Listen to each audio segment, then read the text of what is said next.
What a historic WrestleMania 39 night one. In a lot of ways, was it a passing of the torch? Is it a sign of things to come? Where do we go from here? We've still got a full night ahead. And to talk about it, plus much, much more, is our resident wrestling analyst here on Sportswire Radio. Even dabbled a little bit in training to be a professional wrestler for a brief time. He's got a championship belt around his shoulders because he is our world champion when it comes to all things related to the world of professional wrestling. He is also the host of the Hockey Fan Chat. His name is Mr. Randy Dillon.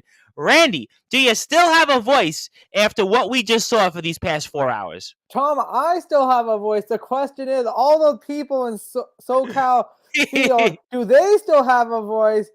Are they gonna have a voice for tomorrow night? Because I don't know. That's a good question. One that was. I got to tell you, Randy.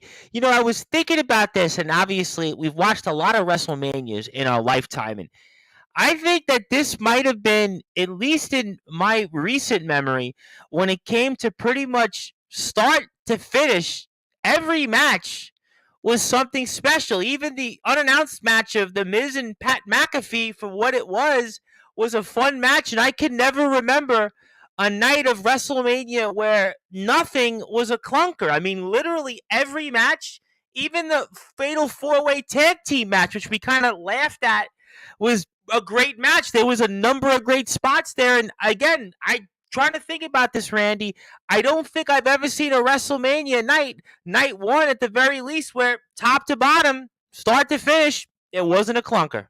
Oh, 100%. I'm even thinking for all the WrestleManias I've been watching over the years, like, this is very hard to go back to, where you've seen such a good WrestleMania from start to finish, how everything was done, how everything was performed. Even some of like the matches like we didn't think would be good, like the tag team match. That was phenomenal. I know, there was a lot of spots in that match. There was the one spot where Ricochet was on the top rope, and he, I guess, kind of somehow sort of inverted suplexed everybody in there. And then there was another spot outside. I mean, that was a really good match. Even how the Street Profits won the match with Angelo Dawkins getting the pin on Ricochet. I mean, there was some really good moments there, even in that match. Oh, 100%. Everything was top to bottom, just phenomenal from start to finish. And I don't know how it's going to be top for night two. I think, how is night two going to be perceived tomorrow night with how good, like, how can you top that performance?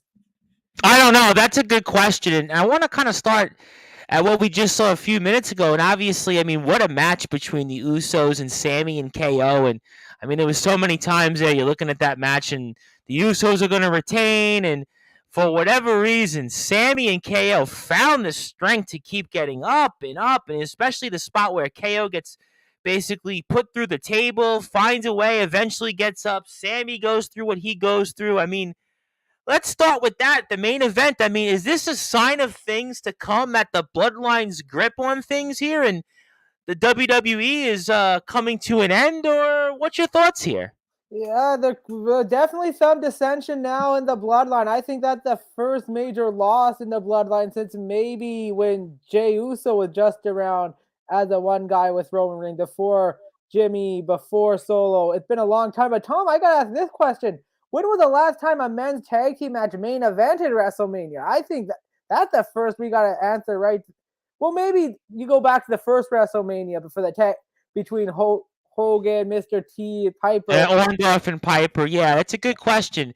Tag team. Well, technically, I have a technical answer before I get to a comment.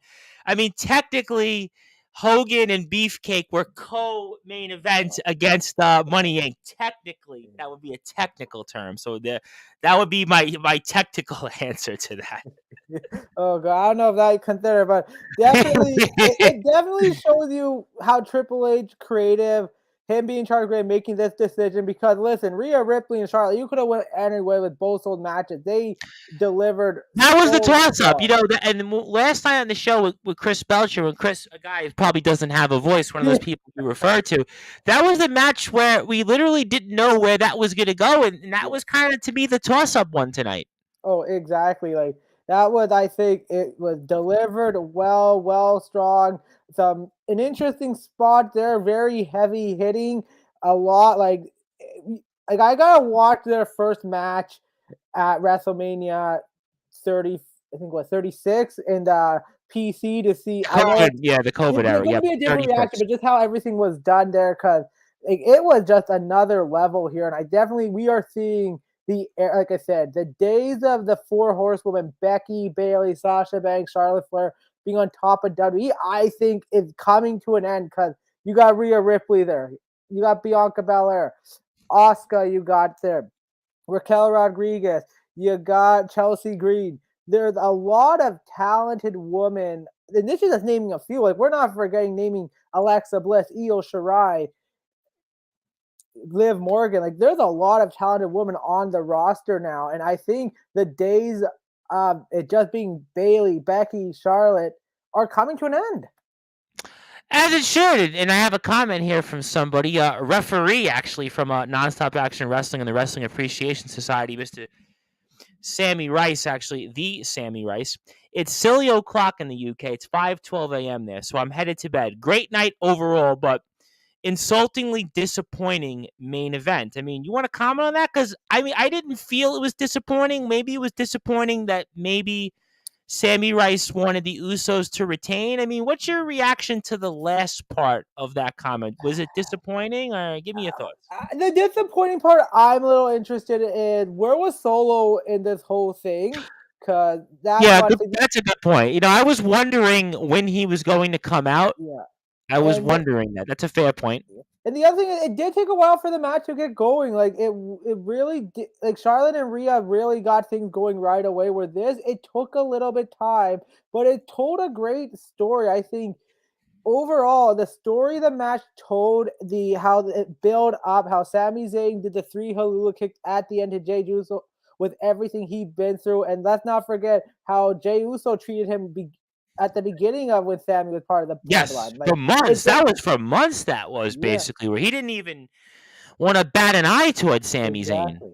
So I just think how everything was told in that match was at peak. So maybe the result Sean Rice is referring to, but I don't disagree. I disagree with that. I think it was done right with getting Sammy and KO winning, especially if they're closing night one, because that pop at the end was big. Well, I'll tell you where maybe it was disappointing, and not so much to me in the outcome of the match, but maybe it's because you'd watched up to that point, what, 3+ hours of wrestling, not counting Stand and Deliver earlier in the day. But let's go from that. Maybe because you had so many matches that had maybe so many memorable spots. While there was memorable spots in this match, maybe because I guess you'd watched so many matches in a lot of ways that out-topped one another. I mean, you had match after match, and it felt like for a while there, they were topping the other match that went on right before them. Maybe that's where you get that comment. Give me your Yeah, thought on that. I see it there. Like we've seen in past WrestleMania where you have a few good matches, things fall. Like how the card started, Austin Theory and John Cena. I felt maybe we could have seen a little bit more of Cena, but Theory did a heck of a job carrying that match, and we'll definitely get into that later. Yeah, we're gonna get into that. Definitely gonna get The into the tag team opener. match was really good. Seth Rollins and Logan Paul delivered a masterful class.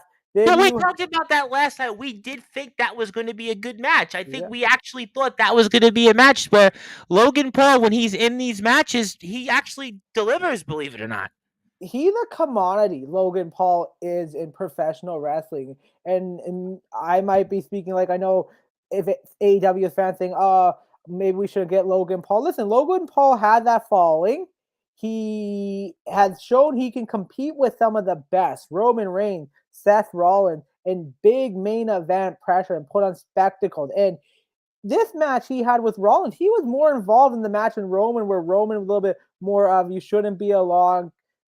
Roman really did dominate most of that match, but this was a very evenly bouted match.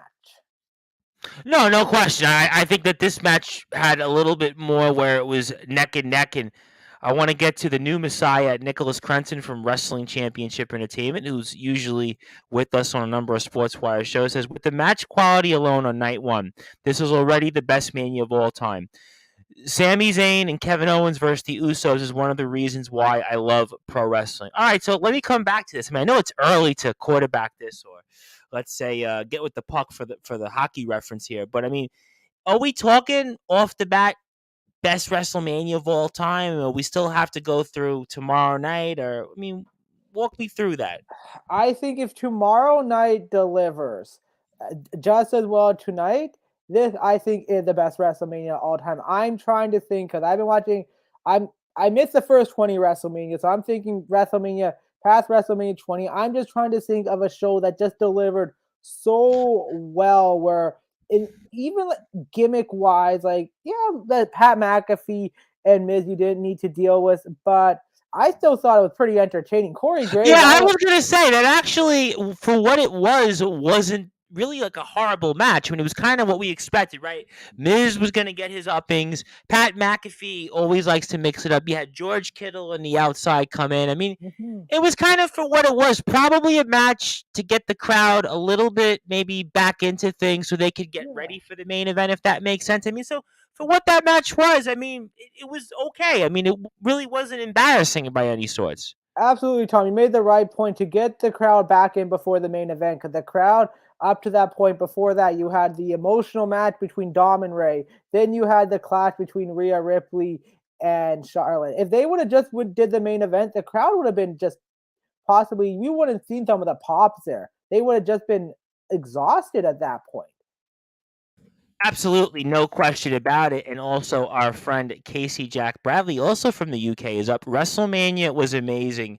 They smashed it. No, they definitely did. No, WrestleMania was definitely great tonight. Absolutely, no question about that. Also, want to give a shout out to Rob Maraska, who's tuned in here. Didn't realize Rob was watching WrestleMania 39. Also, MX Knights from Nonstop Action Wrestling. My guest Friday night UK time is given a leg. I guess a lot of people in the UK are, because we know obviously Money in the Bank is going to be in the UK on July 1st. We have the Puerto Rico show, so it's nice to see we're getting the global pay-per-views for those fans out there. But let's go to the top then. You mentioned it, John Cena, a few minutes ago against Austin Theory. I think at the top a few minutes ago, I said I kind of felt in a lot of ways WrestleMania tonight was a passing of the torch, and for most of the night. One of those passing of the torch moments, I think, was Austin Theory defeating John Cena. Obviously, Cena thinks he's got the match won, and then Austin Theory finds a way to kick Cena in the nuts, and then he gets his finishing move, and it's 1, 2, 3. And I mean, talk about that and just overall reactions to the opening match there that kicked things off between John Cena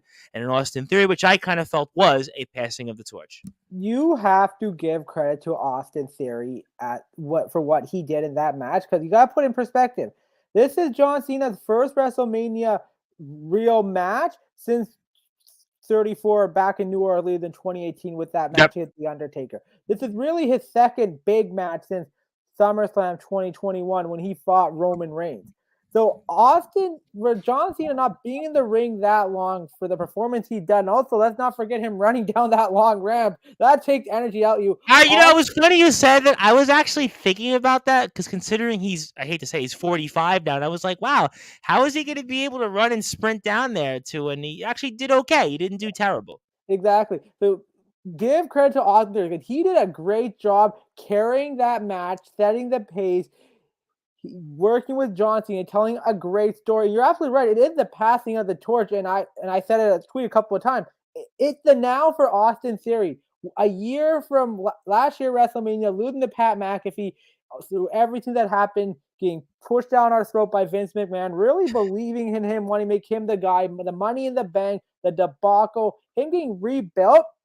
He has shown he is a top class guy. Like Triple H did see something him in NXT, but it took a while. Vince saw something, just tried to go right away. We thought we are gonna get Reigns 2.0, but Austin Theory is a top-notch heel character. He's proven to be one of the top performers, the reliable performers. To open the show with someone like John Cena is incredible. He is at that point where he's there. Is he going to be a main event star? Possibly down the road, I but think he listen, is he's got a listen, Randy. He's got a victory over John Cena in a championship match. I think you can make the case that he's going to be a main eventer very soon at some point. absolutely like this was a test by Austin Theory. and he passed it in my eyes. So definitely the passing of the torch happened from John Cena to giving the okay. And this, and all honesty, this is John Cena pretty much saying, "Hey, this guy did good enough. You have someone you can run, another guy you can run with now." All And right, let he's me ask only you a 25. Let's put it that point as well. yeah. Let me ask you a slight follow up to Cena before I get to another comment or two. I mean, do you think we see Cena in a ring again in the WWE, or I mean, where do we go from here in a John Cena situation? Obviously, losing here yet again. I mean, do we see him 6 months down the road, 9 months down the road? Do we see him all together? What's your thoughts on that? It's good. We might not see him till next year. I think at this point, he it was very hard for him to get him in here with his schedule. I think we're just luckier than California, but I don't see one. If John Cena is available, what are you going to do with him? And two, he's going to make the odd appearance on television, but really no matches. And I think this question that's got to be put out. I don't think he's going to get that 17th title to pass Flair at this point with No, me either. everything Me now. neither. I No, think after tonight, I think it's kind of clear that he won't be getting 17. I think the time that he had a shot would have been when you mentioned SummerSlam 21. To me, that was the moment. If he wasn't going to get, that was the first like big show. Everybody felt like almost back to normal after COVID. Mhm. Cena coming in, the history between him and Roman. That would have been the moment if you were going to do it. They didn't do it then. So to me, I kind of think the window is kind of closed on John Cena being a world champion. I mean, that's just kind of how I see it. I think if you were going to do it, that time would have came at SummerSlam 21. I think the person that's going to, which we'll get to in a few minutes, is going to pass Flair is technically another Flair because Yeah. she lost her championship yet again. So I think that that's where I think that's going to come into play. And Casey Bradley says, you think night one was awesome. Night two will be the icing. Well, we're going to certainly hope and find out here for sure when it comes to that. But obviously, let's then talk about Flair versus Ripley. And I saw Rhea Ripley come on to open things up here for the post show coverage. And that was a great match, I have to say. I did feel in another passing of the torch moment there. You kind of saw different points of the match where it looked like Charlotte was going to be forced to tap, Rhea was going to be forced to tap. There was kind of the back and forth outside the ring and kind of the test of strength, Rhea's strength, but Charlotte finds a way. And I mean, it was a match, I think, in a lot of ways that maybe even exceeded expectations. I think we spoke about this match last night and several times throughout the year on Sportswire Radio and our Friday night shows, obviously talking about all things related to the world of professional wrestling. And this was a match I think that we had a lot of high hopes for. But was it a passing of the torch here moment? I mean, how did you feel the match overall was with Rhea and Charlotte? I think in some ways you could have crowned this the match of the night, actually. Oh, definitely. I think this was definitely the match of the night. I think it's definitely passing the torch because Charlotte's been around for about 7 years on top, winning 14 Yep. titles. Surprising, 7 years. That's also quick. How many titles did they win and lose? Well, But she's that, kind of been like the 2 month she's been the modern day transition champion. yeah, That's why she got the 14 wins. Think about it. 14 wins in 7 years means you basically your average title run is what, 2 months, 3 months? yeah, exactly. So she's in and out, and this really was Rhea Ripley's time. She did a great job. She told the story, her build up, and she said 3 years ago she wasn't ready. And I think I have to go back and watch that match, but from what I can remember, this match just succeeds everything. She's at main event level now, and you're ready for her to take off and carry the women's division. Yeah, but I would also point out, and I don't know if we really ever spoke about. I know when Chris Belcher was with us last night, he's been with us here on Sportswire about as long as you. But we did some post shows back in the 2021 era, kind of right after COVID and such. And I would say to give a defense to Rhea and even to Charlotte for that WrestleMania 36. Remember, there was no fans, Yeah, there was no nothing. So you build off, this, you train to be a wrestler. You do build off that crowd. You build off for that adrenaline. And mhm, he didn't have that. So in a way, I'd almost have to give them a pass or even a Rhea benefit of the doubt because that was such a difficult situation. I mean, that was certainly, nobody expected that, or we hope to never see something like that again. So in a sense, that match was never going to be what this could have been Oh based on no. all those elements. Don't Yeah, forget. exactly. You removed the fans played a huge part in this match because some of the things Rhea and Charlotte did were phenomenal, and the fans just added that so much more. Like I would just have to watch that match to see how the moves were, how kind of the flow and things go. But I definitely think this match just put that icing. And then even go back to 2021 where Charlotte and Rhea did have a feud for the Raw Women's title Yes, they briefly, did. and I didn't find that was really. I found that was a little bit lagging, but this Mhm. just again just topped it. So definitely passing of the torch. All right, well, let me ask you a follow up question on Rhea Ripley. And Rhea gets the SmackDown Women's title, but the way the match kind of ended and kind of that, I guess it was sort of a mutual respect. I mean, there was sort of Charlotte smiling and they acknowledged each other sort of to an extent. Does this kind of maybe signify anything? Maybe does Rhea now go on her own away from the Judgment Day? Obviously, we still have Edge and Finn Balor tomorrow night. Obviously, I'm sure we'll talk a lot about what happens there, undoubtedly after night two. But do you think this is maybe where things kind of break off? You know what it reminds me of a little bit, Randy? It reminds me of when I was a kid and The Rock kind of slowly broke away from the Nation of Domination and kind of came up on his own there a little bit, or even Triple H with DX the first time. I mean, do you maybe see now that this win, obviously Rhea goes to SmackDown, does this maybe start the pushing back a little bit of Judgment Day? And we'll get to the other component that was in the ring for Judgment Day tonight as well in a second. But give me your thoughts on that. Oh, absolutely. I think it definitely did push Rhea Ripley away from Judgment Day in two sense. One, she's now going to be primary on SmackDown. So unless Judgment Day is going to follow, the loss, Dominic losing, I think, going to play a factor in that as well because they've been pretty tight. And then we'll have to see how Finn Balor and Edge does. So I think we definitely could be seeing Rhea Ripley leaving the Judgment Day. The only thing I wonder is the Judgment Day persona has really defined Rhea Ripley. I Great point. wonder where does she go because you can't make her face at this time. She needs to be heel, and her heel run needs to The continue. fans seem to like her though a bit. They like her because they relate to her. Mhm. She's tough. She's got a certain look. I mean, I don't know. The Yeah. Rock was a heel, and the fans embraced him. And I'm not saying she's that at that level in terms of that charisma, but the fans seem to be warming up to her a little bit. I mean, Yeah. eventually you can't fight this, no?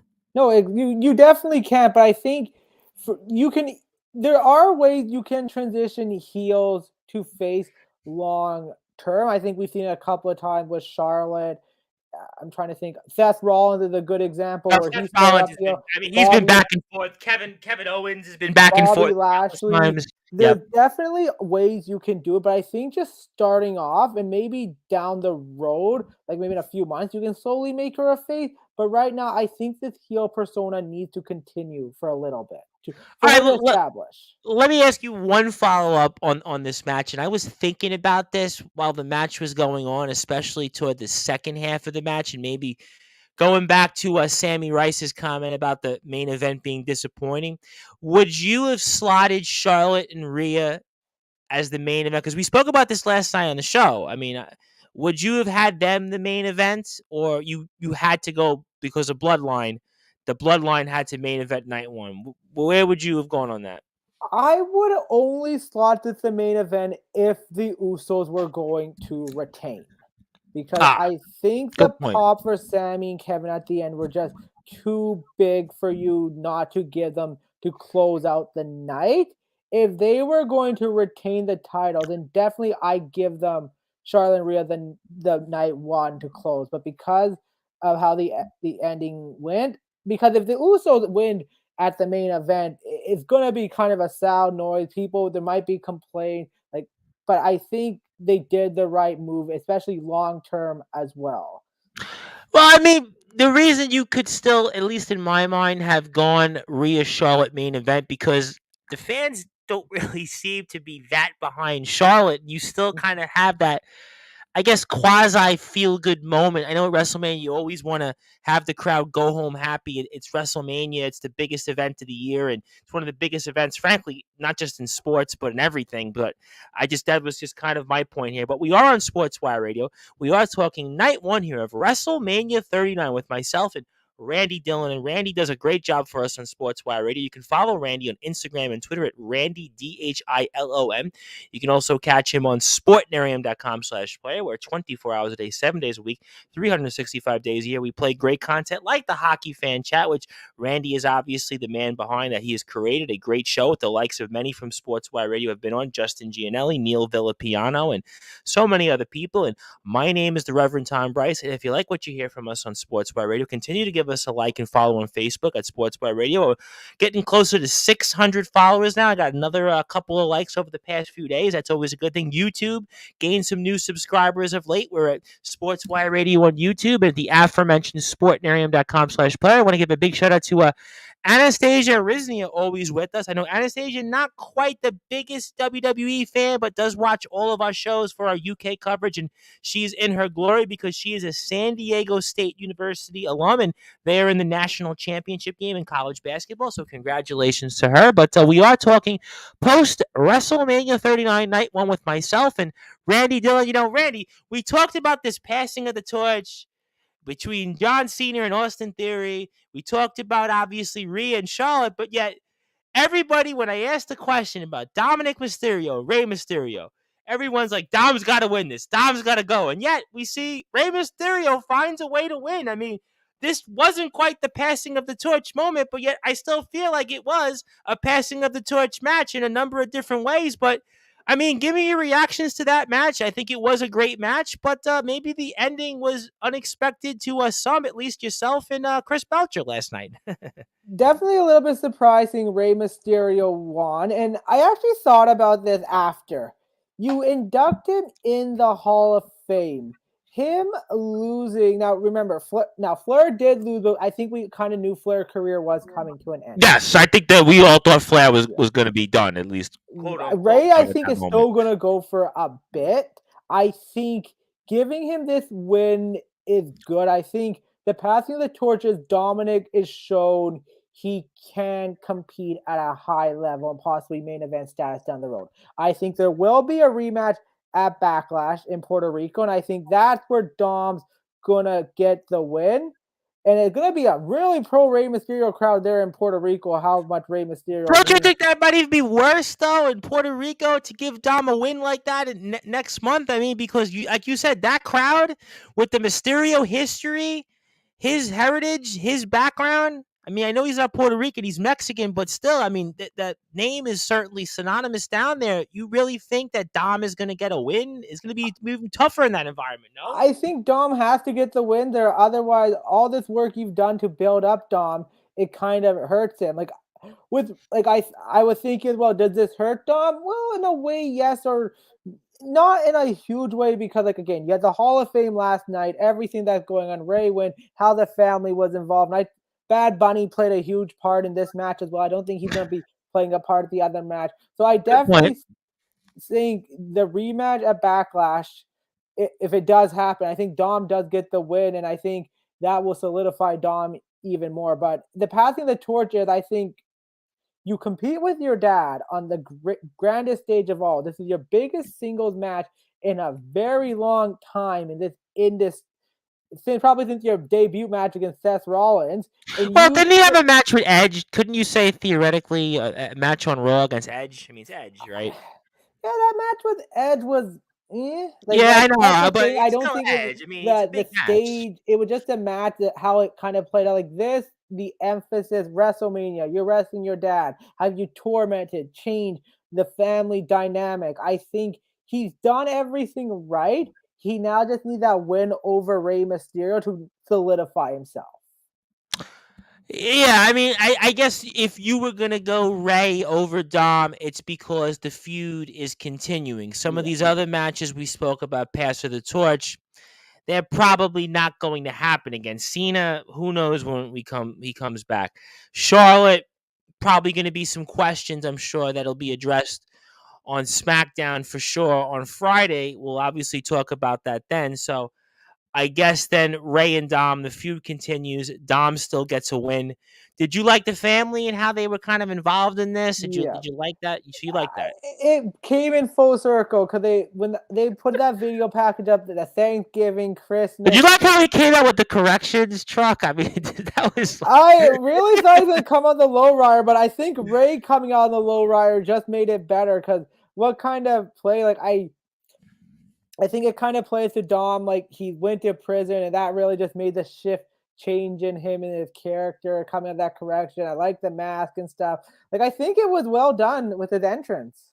no. I think listen. I think was it Casey Jack Bradley yesterday was talking about entrances versus gear, and yeah, I thought that was really good. I think the match overall was actually really good. I think the crowd was really into it. And again, just going back to the main event. I mean, I think maybe people were disappointed. And again, it's unfair because there was so many matches that just they were going over and over and over, and they were like out topping each other for a while. Maybe up into certain points, the McAfee and Miz match didn't do that, but for what it was, that was still a fun match. But a lot of these matches, they were definitely out topping each other. And I did want to kind of talk formally for a few seconds on the Fatal 4-Way match, the second match of the card, which I didn't have any expectations for. And I asked you guys the question. I spent like, what, 30 seconds on it, 45 seconds on it. But that was a really good match with some really big spots. I mean, what was your impressions on that? I think we all kind of were in agreement. Logically, the Street Profits kind of were the team that was going to get that win. Obviously, Montez and Dawkins kind of have something. I guess eventually you're going to expect to, I guess, do something there with a split or some sorts. But I mean, just your thoughts on that match because I actually surprisingly enjoyed it. It was incredible. Like I think everyone thought at the who was there thinking this is a match. You kind of step away, go to the washroom, see if you can buy milk, get a hot dog. For those who did that, they're just like, oh shoot, what did I miss? Because it highlighted so many great performances in that match. You had a great performance by Ricochet. Braun Strowman did what he did. Chad Gable is such a treasure in the work he does was incredible. Otis was always nice to have, and then for the Viking Rider, I think it's Ibar. Like I watched him at Takeover in 2018 War Games, and how good he is on his feet I for what remember he that. Good does. point. Good point. He is amazing. And then the Street Club, it was just a showcase. It really was a showcase of all these individual talent tag team, and where maybe in year past we would not have seen it, but it really identified, man, there is talent in WWE, and they sometimes they can put on a classic, in which it was. Well, I mean, to be fair, before I get to a comment, I mean, listen, Ricochet has always been the spot king. If you think about Mhm. Ricochet these past several years, he has been the spot king. You've got obviously Dawkins and Montez, and they're obviously well documented what they can do in the ring. Chad Gable, again, kind of very underrated in what he brings to the table. Otis has certainly had his moments. Viking Raiders and NXT we've saw, and then oh by the way, Braun Strowman who's been a world champion. I mean you could certainly see that these talent that they have in the ring, they're just kind of in these particular spots where they are. And I have a couple of comments here. First from our friends over at Wrestling Championship Entertainment. Of course, everybody follow Wrestling Championship Entertainment on Facebook at WCE Heat. WCEHeat.com. Also, YouTube, Wrestling Championship Entertainment. I know we will have more coverage from Wrestling Championship Entertainment very soon. They say hello to myself and to you, Randy. They say WrestleMania was great, just like Luck of the Draw is going to be great when that airs later this month. But WrestleMania was definitely great. And then I want to go to another match that we kind of spoke about, but didn't formally get to, as I see Triple H has now come to the podium there in Los Angeles. But Seth Rollins and Logan Paul. I mean, you think about some of the moments there. I think what was it, KSI, where Logan Paul hits him and he hits him there outside. It's going to be Seth, and Seth gets out there, and there was so many spots there in that match, and I think it showed that what Logan Paul. I mean, we see him every few months, but I think he can go. I got to be honest. I mean, you would have asked me this a year ago, I would have chuckled, but I really like that Seth Rollins and Logan Paul match, and I hope to see more Logan Paul in the future. There, I said it. Absolutely. This went great in every way. I did have Logan Paul to win, but You did. Chris You Belcher said it did. right. Seth Rollins needed this win. He definitely did. But what Logan, like we talked about it earlier, Logan Paul, the matches he had last year, a tag team match with The Miz, he did okay. Then a singles match with The Miz, he did okay. Then the match with Roman was like, my wow, this guy has potential. And then tonight, he pretty much set the standard now, saying if you are a celebrity athlete or trying to make the jump to WWE, you better be good. It's no longer, oh, I'm just coming for a quick appearance. No, you have to make sure you are top notch. And he put one the promos he's done, the story he told, the How match he about the did it. physique that he's in, by the Yeah. way? Logan Paul, I mean, watching him and just his body, I mean, he is in, my God, phenomenal shape. I mean, I think the way he looks in the ring with his physique, I mean, he's impeccable shape. Oh, the physique, what he did, jumping over on the top rope a couple of times, jumping over the rope, the height he got on that frog leg. Like, the thing that really made me really intrigued with that spot they did between him and KSI and Seth Rollins through the table, there was Yep, that's what no, I refer it to at was the so, top. the Yep. transition was so seamless where KSI quickly switched with Rollins. Logan Paul was up and out before he even realized the switch. That could have went terrible wrong, but how it all was done, it was pretty incredible. So, and his entrance, how you, Maverick Logan Paul. Did you notice that he's Maverick yeah, Logan Paul? exactly. So I definitely say if like, there got to be some W getting this guy signed. Like I don't care if he shows up only at the Big Four or in Saudi or some other place. He's a main star attraction who can compete. He's pretty much a Brock Lesnar caliber, I think, with his celebrity background. And if you can keep him around, you're going to see success long term for WWE. Well, I could actually argue that Logan Paul, in terms of his name outside of WWE, might even be bigger than a Brock Lesnar because he's got million subscribers on YouTube. He's got a fan base that, again, is completely unique to the WWE. I mean, the WWE does not have a fan base like the one that Logan Paul has. I mean, so I could even make the argument that WWE needs Logan Paul as much as Logan Paul needs them. Exactly. It's like Logan Paul brings those fans that are saying, "Oh, what is WWE?" And Logan Paul brings W that mainstream media attention. It's a great They've always partnership. liked that. Yeah, WWE is always like that outside kind of audience that gets them the earned yeah, media and politics. They would call it basically earned media kind of engagements. That's what they would call it. And he does a great job for them. But you know what? Like you said, he actually backs it up in the ring. It's yeah. not like going back to the days we had like Kevin Federline in WWE Snooki. or Snooki and Maria Yeah, Menounos. No, actually, like I said, his shape is phenomenal. yeah. He's very athletic in there.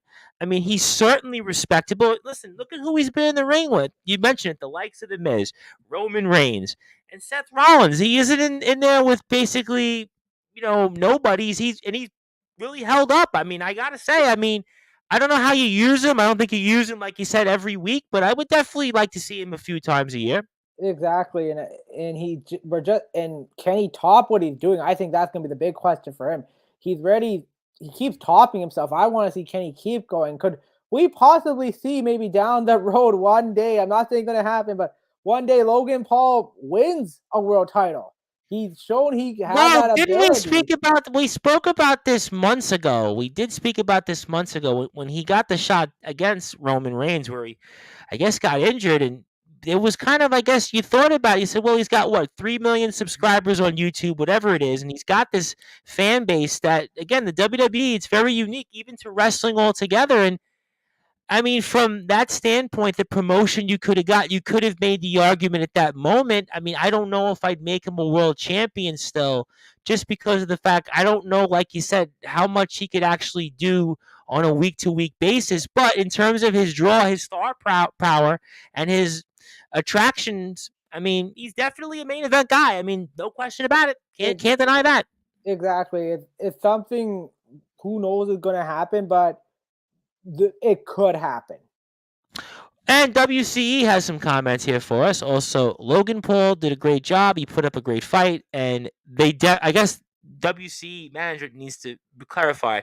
They definitely need to re-sign Logan Paul because I don't know if they've re-signed him yet. I don't think that Eh, they did. yeah. They re-sign him or They haven't resigned yet. And Tom, the one other thing I want to bring up with Logan Paul, like I sure. know his fight with Floyd Mayweather, it was a big attraction, but it wasn't really like a spectacle. I would say wasn't nothing great.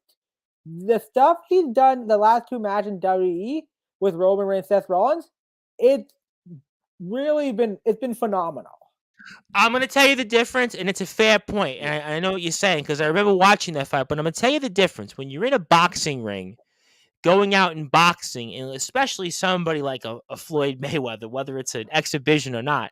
I mean, it's Floyd Mayweather. I mean, you're yeah, talking about arguably pound for pound the greatest boxer, I'd say, probably since Lennox Lewis over the past 20, 25 years. But when you're in a wrestling ring, it's a different, you know this, you've been in wrestling, 100%. It's it's they're two totally different different dynamic. animals. And I think the point I'm trying to make is there was criticism with that boxing fight. People were not happy saying, "Oh, what was this? We want It to was see so Logan Paul." fixed. I spoke Exact about this on Sportswire. We remember speaking about this. People were like, "Oh, well, it's fixed," and they didn't do anything. exactly, but I think what we've seen now from Logan Paul and like everyone knows what professional wrestling is, but how we get to the end and what Logan Paul has done to get to the end of the match is phenomenal. Oh, absolutely. Listen, it takes two to tango, Yeah. but I guess somebody stole my thunder here, which is at WC Management, and they have a question for us, especially for you. And we'll talk about this at the end of the show, but we'll do it now. Are we seeing the fall of the whole bloodline story coming to an end since the Usos lost? I mean, well, we've got another show tomorrow night for WrestleMania night too. But Randy, what is your thoughts on that? I think we are seeing the fall of the bloodline. The Usos losing the titles are very huge. I still think Roman is going to walk away with the title just because of how close we were about 60 days away from day 1000. That's the only reason why I say Roman's going to hang on to it. But listen, it, every faction has a timeline in professional wrestling. We've seen it with the Undisputed Era. We've seen it Yep. with Evolution, the Shield, the NWO, and we see with the DX, yeah, NWO the when you try Nation, yep. to drag things past its time, it just goes bad. I think the bloodline is coming to an end. It's gonna end eventually. I think for them just to keep running is you're just going to cause problems. And Roman is shown in the last year he's not going to be around as often anymore. He's getting to that John Cena point before he completely went to Hollywood, where he'll be here at times and not at times. So I think if Roman's not going to be around full time, I think ending the bloodline kind of what you need to do. I mean, I guess the question would be is do you pull the trigger tomorrow night or do you kind of play around with this? Because we spoke about this on Sportswire. Obviously, I'm with you, Randy. I do think that Roman retains, and I kind of think he finds a way. And this streak, certainly, we get into the rarefied air. But I mean, you eventually have to, again, we're probably going to talk about this tomorrow night if Roman retains, but you have to eventually pull the trigger. And I don't know who's on that roster. The only person I could think of, and again, this is totally curveball for everybody, that I think could be a guy that maybe could do it eventually if Cody's not the guy, is the guy that lost the NXT title, Braun Breaker. That's the one guy I would say. Because somebody asked me this. I don't know if it was last night, but it was one of these shows. Well, who do you think could do it? And I think that would be the one guy that I think would be believable. But if you don't pull the trigger tomorrow night, you have to think who's on that roster to do it. The only one other guy I say that can beat him, and it was more of a dark horse before, but it's Gunther. After his performance with the Intercontinental, with the Royal Rumble, what he's doing now, believe him dropping the IC title is going to be play a factor. That's if he drops it. If he And drops it tomorrow, if he yeah, drops it. and let's not forget when Roman passes Pedro Morales, they're right around. They're pretty much in a couple of days is Money in the Bank after in the UK. So that's the other factor that could play in that. Well, for our UK fans on Sportswire, they would love to see certainly somebody worldwide hold a title. But I think to me, Braun Breaker's the guy if you don't pull the trigger, because something Braun looks like it. He held the NXT titles. Only I think 3 wrestlers that have held the NXT title longer than Braun Breaker, and he looks like the guy that could stand up with it. Maybe the size might hold him back a little bit, but that's my dark horse. My dark horse is Braun Breaker. Your dark horse is Gunther. So I think those are kind of similar points, but just from different ends of it. The only thing with Braun Breaker, I want to see what he can do on the main roster before you pull that trigger. Well, I think we're going to get that to find out. I think we're getting that as soon as Monday night, honestly. But I need at least 6 months for him to really come into terms. I think we're looking at 3 months before Money in the Bank for him to do it. If that did the decision, or even 4 months before SummerSlam, I don't think that's enough. If 4 months was enough, then you could make the argument Bray Wyatt could have been the guy because there's that story you can still tell. Yeah, Bray Wyatt, unfinished business, but unfortunately, Bray Wyatt hasn't gone anywhere. Yeah, and that's a fair point there. But before I kind of maybe talk about where do we go tomorrow night, I got to talk about one more match. And I guess in a lot of ways, maybe if I were to say it was a match that probably was my least favorite match, unfortunately, because there's always going to be one of those. I guess it actually would be, which was the 6-women tag match. Obviously, Trish, Lita, Becky versus Damage Control. And I guess I was kind of expecting Damage Control to win this match, but they didn't. And I was kind of expecting something because you guys were kind of hyping this up about Trish, and it didn't really happen. But, I mean, give me your thoughts on that match. I think if I would have had one match I probably wasn't the most crazy about, it might have been this one, just because there was so many great matches. Not to say that it was a bad match, but I mean, what was your feelings on this match, the outcome, and I guess where do we go from here with those participants? This was definitely the match, unfortunately, where it placed in kind of the card where kind of, okay, your break match. Middle of the card. It was like second half of the show. It was like 9:30-ish, and it was like, all right.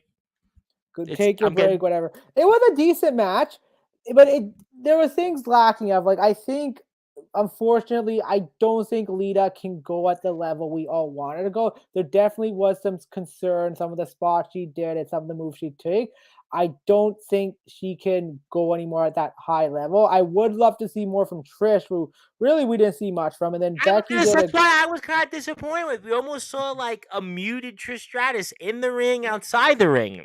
So maybe that put the heel turn on for Monday.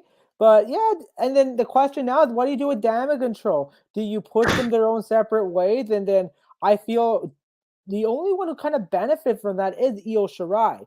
I feel Bailey really, you've been pushing her for so long, Damage Control, now they break. What do you do with her?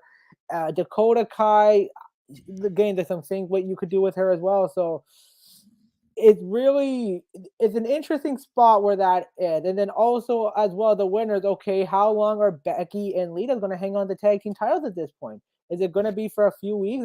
Are they going to lose it Monday on Raw to a team? Like, what's going to happen with those? Because like I said, I don't feel like Lita had the ability to go, and also just keeping the belt on her and Becky for long term doesn't make any sense. I didn't even think, I said it last time on the show, I didn't even think it was even a point to have them with the titles all together, because what does that accomplish for Becky? What does that accomplish for Lita? Now you have to figure out who could actually take the titles off them, and I don't really think there's an answer to that. So I don't expect them to lose it Monday. I mean, if you told me in a month from now at Backlash, I mean, I would say that. I find that too long. I think they need to lose the titles within a few weeks. But who do you got to take the titles off them, though? I think maybe we'll see who win the women's tag team Fatal 4-Way tag team tomorrow night. That might be an indication. Okay, well, that's a fair point. I guess we'll have to revisit that. But yeah, I mean, Lita's got to be about the same age as Trish at this point. Trish and Lita have got to be in their mid to late 40s, maybe 47, 48. I mean, so what could you realistically expect from them in the ring? I mean, Trish, I would imagine, I guess you could see something still for a big match or two. But, I mean, I don't really know what you could expect from Lita. Don't forget, Lita still had the broken neck from 20 years ago. Yeah. I know she recovered from that, had big moments, but, I mean... But you can definitely tell in the some of the things she did, it wasn't the same. And that's a fair point. She did her time. She's much older. She's not constantly doing this every week or every month. It's and the style she does, it's a very hard to keep up with that. I'm gonna tell you what the problem I have with her being part of the tag team titles with Becky. I'm gonna tell you the simple problem I have with that before I get to another comment here. WWE always was about, well, we're the company, we like to showcase the other talent, the younger talent, but you know what? There's no reason for Lita needs to have a championship belt. I mean, Lita just being there, you help the other wrestlers. You're supposed to always be helping the other. Like Cena gets Austin Theory over. We saw Shawn Michaels toward the end of his career get over the other talent. Rey Mysterio, for the most part, has helped getting the other talent over. But Lita, to me, having one half of the tag team championships with Becky, it doesn't do anything for anybody. And WWE was always about, you got to get the young people over, you got to get the young talent. But what did this accomplish? It doesn't do anything for the women's tag team title either. Like, at least with Damage Control having the tag team title, they were an actual tag team. They would defend it. This is Yeah, kind of just a mission. Like, it's kind of like, okay, Lita, the Hall of Famer, winning the title, tag team title, which is a really great accomplishment. But long term, what does it do? it doesn't do anything because, Exactly. again, realistically, Lita's not going to compete at live Yeah. events. Lita's only going to be able to compete at certain shows. And I think it also devalues the tag team championship because it's a very important championship with a very important prestige. And Craven Rage, I know one of our more upcoming guests on Sportswire very soon, says here he thinks that Ronda and Shayna will be the ones to take the titles, I guess, off Becky and Liz. I think you said it on Friday's show yesterday, Craven Rage, but I mean, is that the way to go? I guess Ronda and Shayna, would that be the way? I could see it, but again, Ronda, how many live events that she's gonna do down the road with Shayna as well? So I think it's very hard to. It's very the women tag team division in a very difficult situation right now. It reminds me of the Intercontinental title for a while. Remember the Yeah. Intercontinental title was kind of like they didn't really know where to go with it, who to get the titles. I mean, do you go with the Natalia type? Do you put the title on Liv Morgan? Mhm. I mean, Raquel. I mean, just Yeah.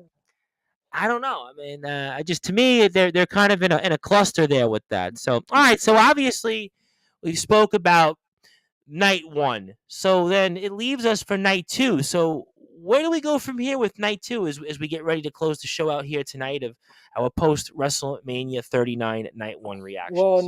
night two is gonna be exciting, except for one match, and we know what that match is going to be. Brock Lesnar and Omos. Yeah, hopefully that's gonna be our filler match, sadly. But with night two, there's still so many great matches we're gonna have. Like, can we got the main event with the Bloodline story? What's gonna happen? Can Cody finish the story, or is Roman Reigns gonna continue? Which I think he is. You got Oscar finally. Is Oscar finally going to take that next step level to surpass beat Bianca Belair, who's done a really great job as champion, but I think it's coming to an end. You got an incredible triple threat intercontinental That international might match, that which might is be the match. I know Cody and Roman. Everyone's yeah. gonna want that match for obvious reasons, but I think that match might be the one I'm looking forward to most. Believe it or not. And then you have a fatal women's fatal four way where we shouldn't sleep on this match after what the men's fatal four way did tonight. Like, we going to see something interesting there? So a lot of great things. And then there's one less match on this card. So are we going to maybe see an impromptu Bobby Lashley? I know I was about you stole my thunder. You obviously read my notes, but I was gonna ask you on this. So it looks like Bobby Lashley's gonna get a match, and I was watching and reading some of the stuff on Twitter about this. I mean, so he's gonna, I guess, get this open challenge, and I mean, what do you make of that? I mean, this is interesting. Who's going to be his opponent if he does the open challenge? I know the internet rumor is Brian Cage. I don't think we're going to get to that yet. Could I see LA Knight? Yep. Braun Breaker might be an interesting situation after now that dropping. would be Braun Breaker could actually make some sense because he dropped Yeah. the NXT title to Carmelo Hayes. Any Could chance Bray Wyatt? I don't know. This is they've really kept Bray Wyatt under wraps, and I think this is a good thing after the rumor saying he had creative issues. So I think We could see Bray Wyatt. We could not see Bray Wyatt. Who knows? And then who, could it be Randy Orton? Could it just be a squash match against The Miz? I was thinking that. For those, I think it was Craven Rage yesterday talking about Randy Orton. Skulls was talking about Randy Orton. And I mean, Randy Orton, would that make sense? Yeah, part of me says no. I don't No. think I would want him to answer an open challenge to Bobby Lashley. That, to me, I don't feel it. You? No, you want to really build Lashley with all the momentum he has, and I think putting him against someone like Randy Orton, where he's gonna him coming back, return, take the W, doesn't make sense. I don't want it to be LA Knight because I'm a big fan of him. I think he has so much potential, and I think it definitely be losing. Braun Breaker makes sense in a way of okay, he debuted in the main roster, he gets stumped by Lashley, but you can kind of quickly rebuild him. I And don't there, think see. I disagree. I don't think he'd get stumped by Lashley that quick. I don't think that. I would say he wouldn't go over in that sense. Lashley would go Fair. over. Now that would be fair, but I don't think he'd get basically stomped into a mud No, hole if he's going with Bobby Lashley. I think exactly. he could hold up. I don't. That's an interesting.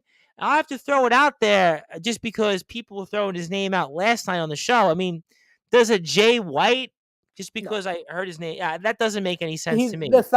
he hasn't signed yet. He's still doing contract negotiation. From what I know on Friday, it'd be very rare for WWE to just give him a contract. I would say there's two priorities right now. I think for WWE, the big one is Logan Paul. I know they want to get Jay White signed, and the other one is Drew McIntyre, but I think they still have time on that. But I think Drew Logan Paul, McIntyre is coming up to being a free agent. I did not know yeah, that. coming up soon, and we'll probably talk more the time goes on. But I think the big priority right now for WWE with time going on is Logan Paul to get him resigned. So Jay White, you want to get him resigned, but I think him showing up in Mania doesn't make sense. I'm thinking about this here, and I'll get to a next comment before we get to closing thoughts. I mean, this Bobby Lashley challenge, just to speculate, is interesting. I mean, who it could be. I mean, just to play fun devil's advocate, I have to throw it out there, and I highly doubt that this would be the case just because everybody talks about it. Any chance Stone Cold? I would say Stone Cold would more come to if the Miz decided to do something just to get beaten up. For him, Lashley and Stone Cold just doesn't make sense. Stone Cold doesn't need this. Lashley stomping Stone Cold doesn't make But sense. Lashley So wouldn't stop. But Lashley wouldn't. They wouldn't have him stomp Stone Cold. exactly. So this just doesn't make sense. I could see more Miz coming up and saying, "Well, after last night I got embarrassed. I actually want to match." And then we could see Stone Cold beating him. That I more could see.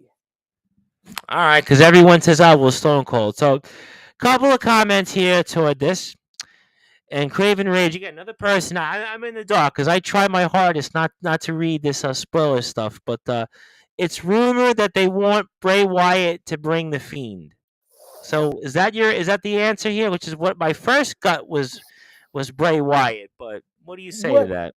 what I remember with the Fiend was they made the Fiend so strong that and he should never have lost to Goldberg, but I felt the Fiend if you are the Fiend needs to be kind of like a Finn Balor demon where it comes out here a special occasion, but it's not the main persona. I felt the Fiend was the main persona of Bray Wyatt, and it became so big so quickly, but when it they couldn't really figure what else to do with him at that point. Where eventually he's gonna lose, and when he does, then what? And we saw what that happened. He lost to Goldberg, and he could never recover from that. I would argue that years back when Goldberg squashed Kevin Owens in what 30 seconds, that it took a long time for Kevin Owens to come back from that. I Mhm. mean, remember when Kevin Owens was the Yeah, champion and then they basically took the title off him abruptly and Goldberg wins it in like what 30 seconds? yeah, that was a bad situation with the whole Chris Jericho thing, and I felt that should have been for the title mood point, That was stupid. That was totally Goldberg again. Did not need the championship. Did but not need that to sell him and Brock. Did it's just not how need it. they made the Fiend so strong with how he dismantled Finn Balor, then how he took the title from Seth Rollins, how he dismantled Daniel Bryan, and then just that random loss. And then even after his feud with Randy Orton, it just was really like they didn't make him strong coming out of that. It was very weird with the Fiend character. So I think save the Fiend for another day or keep it similar to Finn Balor Demon character. I'm going to get to him very quickly in a second, but Nicholas Crenson, the new Messiah, wants to also point out the injury to Dante Martin at the Ring of Honor pay-per-view was very nasty. Yeah, very, very nasty. Yeah, that I wouldn't wish that on anybody, and I would say, if you haven't seen it on Twitter, don't see it. I mean, I would just say don't see it. But I will ask you about one more thing very quickly before closing thoughts. That is Edge and Finn Balor, and part of me thinks that this is going to be interesting for a few reasons. A, where do they actually slot this match? Part of me says, do you put this as the opener because it's Hell in the Cell? Or, I mean, what's your thoughts on that? Because this is their Hell in the Cell match. And part of me thinks that we spoke about this last night on the show, that this is going to be an intriguing match for a number of different reasons. And, what's your thoughts on that? And where do we go with this match, which I do think is probably going to be a really good match, actually. I think it's going to be a wild card match here, but interested where you think they'll actually slot this on the card. I actually think opener would be the smartest decision because you look at the card. We know it's not going to be Brock and Omos opening the card. I think Asuka and Bianca should be later. The women's tag team going to be later. We know Roman and Cody are closing it. So I think the opener might be a great way to get the crowd re-energized to see how much energy they still have, getting them back into it right away. I think this is going to be definitely a really good match. I think we're going to see some great work from both guys, and Finn Balor win. I don't know if I know last night I said that, but after Dominic losing, and if the plan is for Rhea Ripley to leave Judgment Day, does a Finn Balor lose make sense? But him losing, what does it do for him? And Edge doesn't need this win either. So I'm interested to see what's going to happen. See, if you're going to have Rhea split away from Judgment Day, then logic says Edge wins because Dominic and Finn losing, which means Rhea's the champion. She doesn't need them. But if you're going to keep Judgment Day, logic says Finn gets to win because Dom's not finished with Ray still. Exactly. So I still think Finn's gonna come up with a win here, but I would definitely say you open the night with this match. And Craven Rage has a funny line here, which I think most of us would all agree with. I pray that they don't put Brock in Omos for the opener. Well, based off the video package they had for Brock Lesnar, I don't think they're going to put him the opener. My feeling is, I want to say third to last match, maybe third to last, something like that. Maybe even the third match of the night, possibly. Well, I guess what would you do then? Okay, let's go Edge Finn. Yeah. Second match. You going triple threat for the IC, or you going the women's? Oh, I totally forgot about the IC. So the IC could actually. So this is what I think the order could be. You go Hell in a Cell, then the Fatal 4-Way Tag Team. I agree on that. Then triple threat. I agree. Then Omos and Brock. Then you do whatever with the Bobby Lashley Open Challenge. I think you go Bianca, Asuka next. Then you do the Bobby Challenge. Yeah. And then Roman and Cody to close. Exactly. Because I think the Bobby Challenge ain't going to be long. So that crowd's going to need a break, because I got a feeling Bianca and Asuka is going to be an aerobics type of match. You're going to talk about probably a long match. It's going to definitely be an intensive match. There's going to be a lot of back and forth with that. So part of me says that I wouldn't want that the semi-main event. I'd probably want a break of some sort in between. It's either going to be Brock Omos for a few minutes, Brock kills Omos, or the Bobby Challenge. That's the way I see it. And then again, for all we know, the Intercontinental match could open the show, but I think... Yeah, I thought about that also, because I do think that could be interesting if it opens. I think the Hell in a Cell just makes a little bit more sense, where you can get a bit of a pop with the cell, the excitement, and then you can get on, with the rest of the show. Yeah, I feel like if you're going to have the Hell in the Cell, you got to have it, I think, toward the early part of the show, just because I think that crowd would lose interest in a match like that. And I also think you don't want it to kind of get lost. I mean, there is still quite a story there. It's still Edge. So I do kind of think I'd rather open it with it rather than push it toward, like, let's say the second half of the card, if that makes sense, toward the end. So yeah, that's That's a fair point. Obviously, we'll definitely talk a lot about Yeah. this on after the show tomorrow night, and obviously Friday on Sportswire Radio 9:30 p.m. We'll definitely talk the week that was a very very interesting week. It'll be undoubtedly, and also everything else. Maybe we'll talk a few minutes on the Hall of Fame on Friday's show. I didn't get a chance to actually watch the ceremonies. I'll probably get a chance maybe during the week, but obviously we'll definitely talk a lot about where the match slots were in for night two, and plus much more. So obviously, Randy, we ran the gauntlet, had a lot of fun here, had a lot of comments as always when I do these things. So, going to give you the floor, give you some closing thoughts. Anything you want to plug, share, say, and hopefully, fingers crossed, night two is just as good as night one. The only thing I'm going to end with a comment here, Tom, is we are if the last year WrestleMania the last few WrestleMania when they 1 or 2 nights, it's been kind of an up and down. We are Yes. in for a treat for tomorrow where we already had one incredible night. We are in for another second incredible night. It does. This is going to be a WrestleMania we are going to remember forever, and could possibly maybe be the greatest WrestleMania of all time. Well, you know what? I mean, certainly if night two is even half as good as night one, I think that that'll be something we'll definitely talk about. I know for sure after tomorrow night and definitely on Friday's show. I mean, that certainly is something to certainly ponder. And I mean, you're going to definitely look at it. I think overall, it's just been great in terms of how they've done this. And I will say one thing, Randy, I've already marked my calendar because I saw WrestleMania 40 is in Philadelphia, Lincoln Financial Field, April 6th, April 7th. I'm definitely interested in going. We'll see if anybody else is. Although my one caveat to this, I just thought about it. Philadelphia, April 6th, 7th, outside weather could be. We always got Rumble. We can always do a Rumble. All Would be right, fun. yeah, because I thought about that. I was like Philadelphia, WrestleMania 40, April 6th, 7th. Weather, here in New York today, half the day rained. It was cold. The other day, half was warm. Tomorrow was cold. The next day is warm.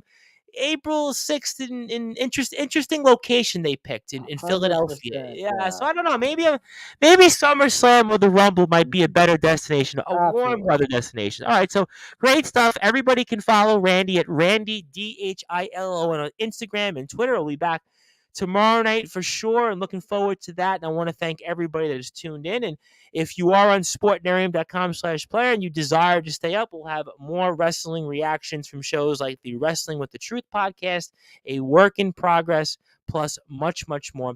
My name is the Reverend Tom Bryce. I am the man behind Sportswire Radio. Alongside me is my Sportswire Radio analyst, Mr. Randy Dillon. Good night, everybody. Good morning, good afternoon, wherever you are. And can't wait for more WrestleMania 39 talk on Sportswire Radio. Thank you, everybody, and we'll speak tomorrow.